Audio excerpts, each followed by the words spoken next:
Hi friends, good morning. आप सबका एक बार फिर से इस यूट्यूब चैनल पर हम स्वागत करते हैं। हम आप लोगों को आज इस चैनल के माध्यम से गृह प्रबंध के तीसरे चरण के बारे में बताएंगे। 2 चरण हम आगे के वीडियो में बता चुके हैं। ये है आपका, आप तीसरे चरण के बारे में बताएंगे। तीसरा चरण है नियंत्रण, जिसको इंग्लिश में कंट्रोलिंग बोलते हैं। मनुष्य से गलती होना स्वाभाविक है। मनुष्य से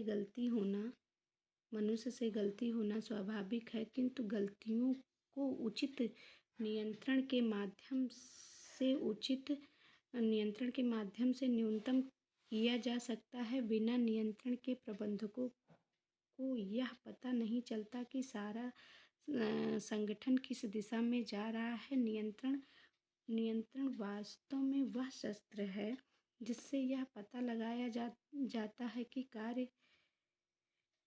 पहले से बनाई गई योजनाओं के अनुरोध में चल रहा है अथवा नहीं। अर्थात नियंत्रण इसलिए करना ज़रूरी है कि जो भी कार्य हमारा हो रहा है वो सही दिशा में हो रहा है, सही से हो रहा है, टाइम पे हो जाएगा कि नहीं।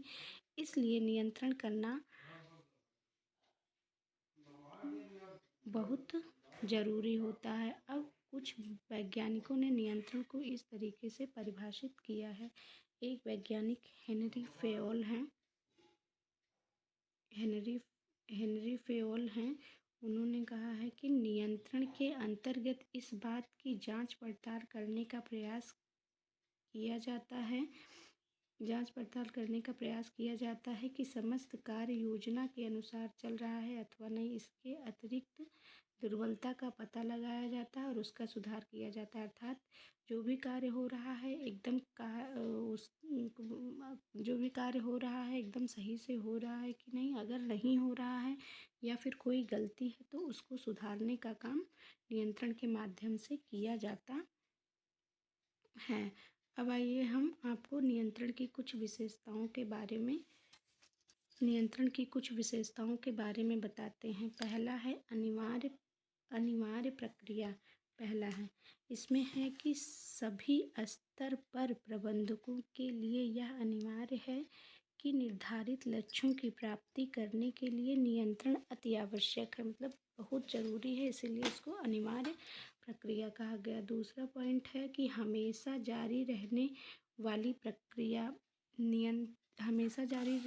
प्रक्रिया का अर्थ है कि नियंत्रण प्रक्रिया का महत्व हमेशा बना रहता है। यह वास्तव में हमेशा जारी रहने वाली प्रक्रिया है, अर्थात ये कभी रुकती नहीं है। ये सतत जीवन पर्यंत चलने वाली प्रक्रिया होती है। तीसरा पॉइंट है वर्तमान एवं भविष्य की क्रिया का नियंत्रण। अर्थात जो हो चुका है या बीत चुका है उसका किसी भी प्रकार से नियंत्रण नहीं हो सकता है। नियंत्रण हमेशा वर्तमान और भविष्य का हो सकता है। अर्थात जो वर्तमान में हम कार्य कर रहे हैं उसका हो सकता है या फिर आगे हम जो भी कार्य करेंगे उस पर नियंत्रण कर लेते हैं। जो कार्य हो चुका रहता है उस पर कोई नियंत्रण नहीं हो पाता है। चौथा पॉइंट है नियंत्रण के उद्देश्य से गलतियों को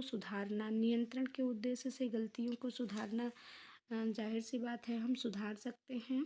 नियंत्रण का उद्देश्य कर्मचारियों को भय दिखाना बल्कि उनकी गलती का पता लगाना, सुधार की कार्यवाही करना। जब गलती का पता चल जाता है तो हम उसको सुधार करने के लिए कोई ना कोई तरीका ज़रूर अपनाते हैं। इसलिए जब भी कोई भी कार्य किया जाता है तो उस पर नियंत्रण होना अति आवश्यक होता है। तो ये रहा आपके गृह प्रबंध का तीसरा चरण। आगे एक चरण और बचा है, आगे के वीडियो में हम उसको आपको बताएंगे। तब तक फ्रेंड्स, जय हिंद।